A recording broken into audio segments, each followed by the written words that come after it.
এগুলো হলো গার্লিক। গার্লিকের বাংলা অর্থ হলো রসুন। এই রসুনগুলোকে শুকাতে দেওয়া হয়েছে। চলেন এবার দেখি ম্যাঙ্গোস্টিন। বাংলা অর্থ ম্যাঙ্গোস্টিন। দেখেন একবারে টাটকা ম্যাঙ্গোস্টিন আমাদেরকে কেটে দেখাচ্ছে। এগুলো হলো শসা, পার্সিয়ান শসা, ঠিক বাঙ্গির মতো ভিতরটা। পেঁয়াজ, পেঁয়াজের ইংরেজি অর্থ হলো অনিয়ন। দেখেন কত বড় বড় পেঁয়াজ, একটা দিলেই অনেক তরকারি রান্না করা যাবে।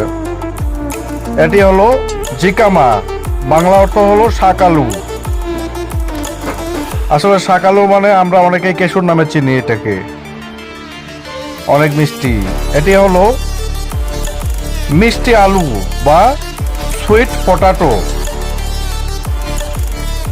ভিডিওটি দেখার জন্য সবাইকে অসংখ্য অসংখ্য ধন্যবাদ।